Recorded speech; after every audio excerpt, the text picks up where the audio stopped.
ಶ್ರೀ ಲಕ್ಷ್ಮೀ ಅಷ್ಟೋತ್ತರಶತನಾಮಸ್ತೋತ್ರಂ. ದೇವ್ಯುವಾಚ ದೇವದೇವ ಮಹಾದೇವ ತ್ರಿಕಾಲಗ್ನಮಹೇಶ್ವರ ಕರುಣಾಕರ ದೇವೇಶ ಭಕ್ತಾನುಗ್ರಹಕಾರಕ ಅಷ್ಟೋತ್ತರಶತಂ ಲಕ್ಷ್ಮ್ಯಾ ಶ್ರೋತುಮಿಚ್ಛಾಮಿ ತತ್ವತಃ. ಈಶ್ವರ ಉವಾಚ ದೇವಿ ಸಾಧು ಮಹಾಭಾಗೆ ಮಹಾಭಾಗ್ಯಪ್ರದಾಯಕಂ ಸರ್ವೈಶ್ವರ್ಯಕರಂ ಪುಣ್ಯಂ ಸರ್ವಪಾಪಪ್ರಣಾಶನಂ ಸರ್ವದಾರಿದ್ರ್ಯಶಮನಂ ಶ್ರವಣಾತ್ ಭುಕ್ತಿಮುಕ್ತಿದಂ ರಾಜವಶ್ಯಕರಂ ದಿವ್ಯಂ ಗುಹ್ಯಾತ್ ಗುಹ್ಯತರಂ ಪರಂ ದುರ್ಲಭಂ ಸರ್ವದೇವಾನಾಂ ಚತುಷ್ಷಷ್ಟಿಕಲಾಸ್ಪದಂ ಪದ್ಮಾದೀನಾಂ ವರಾಂತಾನಾಂ ನಿಧೀನಾಂ ನಿತ್ಯದಾಯಕಂ ಸಮಸ್ತದೇವ ಸಂಸೇವ್ಯಂ ಅಣಿಮಾದ್ಯಷ್ಟಸಿದ್ಧಿದಂ ಕಿಮತ್ರ ಬಹುನೋಕ್ತೇನ ದೇವಿ ಪ್ರತ್ಯಕ್ಷದಾಯಕಂ ತವ ಪ್ರೀತ್ಯಾದ್ಯ ವಕ್ಷ್ಯಾಮಿ ಸಮಾಹಿತಮನಃ ಶೃಣು ಅಷ್ಟೋತ್ತರಶತಸ್ಯಾಸ್ಯ ಮಹಾಲಕ್ಷ್ಮೀಸ್ತು ದೇವತಾ.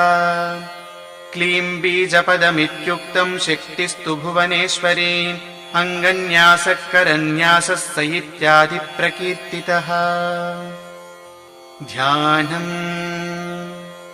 ವಂದೇ ಪದ್ಮಕರಾಂ ಪ್ರಸನ್ನವದನಾಂ ಸೌಭಾಗ್ಯಧಾಂ ಭಾಗ್ಯಧಾಂ ಹಸ್ತಾಭ್ಯಾಮಭಯಪ್ರದಾಂ ಮಣಿಗಣೈರ್ಜ್ಞಾನಾವಿಧೈರ್ಭೂಷಿತಾಂ ಭಕ್ತಾಭೀಷ್ಟಫಲಪ್ರದಾಂ ಹರಿಹರ ಬ್ರಹ್ಮಾದಿಭಿಃ ಸೇವಿತಾಂ ಪಾರ್ಶ್ವೇ ಪಂಕಜಶಂಖಪದ್ಮನಿಧಿಭಿರ್ಯುಕ್ತಾಂ ಸದಾ ಶಕ್ತಿಭಿಃ.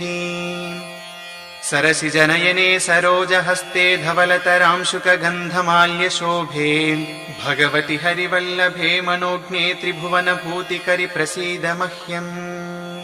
ಪ್ರಕೃತಿಂ ವಿಕೃತಿಂ ವಿದ್ಯಾಂ ಸರ್ವಭೂತಹಿತಪ್ರಧಾಂ ಶ್ರದ್ಧಾಂ ವಿಭೂತಿಂ ಸುರಭಿಂ ನಮಾಮಿ ಪರಮಾತ್ಮಿಕಾಂ. ವಾಚಂ ಪದ್ಮಾಲಯಾಂ ಪದ್ಮಾಂ ಶುಚಿಂ ಸ್ವಾಹಾಂ ಸ್ವಧಾಂ ಸುಧಾಂ ಧನ್ಯಾಂ ಹಿರಣ್ಮಯೀಂ ಲಕ್ಷ್ಮೀಂ ನಿತ್ಯಪುಷ್ಟಾಂ ವಿಭಾವರೀಂ. ಅತಿಥಿಂ ಚದಿತಿಂ ದೀಪ್ತಾಂ ವಸುಧಾಂ ವಸುಧಾರಿಣೀಂ ನಮಾಮಿ ಕಮಲಾಂ ಕಾಂತಾಂ ಕ್ಷಿಮಾಂ ಕ್ಷೀರೋದಸಂಭವಾಂ. ಅನಗ್ರಹಪರಾಂ ಬುದ್ಧಿಂ ಅನಘಾಂ ಹರಿವಲ್ಲಭಾಂ ಅಶೋಕಾಮೃತಾಂ ದೀಪ್ತಾಂ ಲೋಕಶೋಕವಿನಾಶಿನೀಂ. ನಮಾಮಿ ಧರ್ಮನಿಲಯಾಂ ಕರುಣಾಂ ಲೋಕಮಾತರಂ ಪದ್ಮಪ್ರಿಯಾಂ ಪದ್ಮಹಸ್ತಾಂ ಪದ್ಮಾಕ್ಷೀಂ ಪದ್ಮಸುಂದರೀಂ. ಪದ್ಮೋದ್ಭವಾಂ ಪದ್ಮಮುಖೀಂ ಪದ್ಮನಾಭಪ್ರಿಯಾಂ ರಮಾಂ ಪದ್ಮಮಾಲಾಧರಾಂ ದೇವೀಂ ಪದ್ಮಿನೀಂ ಪದ್ಮಗಂಧಿನೀಂ. ಪುಣ್ಯಗಂಧಾಂ ಸುಪ್ರಸನ್ನಾಂ ಪ್ರಸಾದಾಭಿಮುಖೀಂ ಪ್ರಭಾಂ ನಮಾಮಿ ಚಂದ್ರವದನಾಂ ಚಂದ್ರಾಂ ಚಂದ್ರಸಹೋದರೀಂ. ಚತುರ್ಭುಜಾಂ ಚಂದ್ರರೂಪಾಮಿಂದಿರಾಮಿಂದುಶೀತಲಾಂ ಆಹ್ಲಾದಜನನೀಂ ಪುಷ್ಟೀಂ ಶಿವಾಂ ಶಿವಕರೀಂ ಸತೀಂ. ವಿಮಲಾಂ ವಿಶ್ವಜನನೀಂ ತುಷ್ಟಿಂ ದಾರಿದ್ರ್ಯನಾಶಿನೀಂ ಪ್ರೀತಿಪುಷ್ಕರಿಣೀಂ ಶಾಂತಾಂ ಶುಕ್ಲಮಾಲ್ಯಾಂಬರಾಂ ಶ್ರಿಯಂ. ಭಾಸ್ಕರೀಂ ಬಿಲ್ವನಿಲಯಾಂ ಭರಾರೋಹಾಂ ಯಶಸ್ವಿನೀಂ ವಸುಂಧರಾಮುದಾರಾಂಗಾಂ ಹರಿಣೀಂ ಹೇಮಮಾಲಿನೀಂ. ಧನಧಾನ್ಯಕರೀಂ ಸಿದ್ಧಿಂ ಸ್ತ್ರೈಣ ಸೌಮ್ಯಾಂ ಶುಭಪ್ರದಾಂ ನೃಪವೇಶ್ಮಗತಾನಂದಾಂ ವರಲಕ್ಷ್ಮೀಂ ವಸುಪ್ರದಾಂ. ಶುಭಾಂ ಹಿರಣ್ಯಪ್ರಾಕಾರಾಂ ಸಮುದ್ರತನಯಾಂ ಜಯಾಂ ನಮಾಮಿ ಮಂಗಳಾಂ ದೇವೀಂ ವಿಷ್ಣುವಕ್ಷಸ್ಥಲಸ್ಥಿತಾಂ. ವಿಷ್ಣುಪತ್ನೀಂ ಪ್ರಸನ್ನಾಕ್ಷೀಂ ನಾರಾಯಣ ಸಮಾಶ್ರಿತಾಂ ದಾರಿದ್ರ್ಯಧ್ವಂಸಿನೀಂ ದೇವೀಂ ಸರ್ವೋಪದ್ರವವಾರಿಣೀಂ.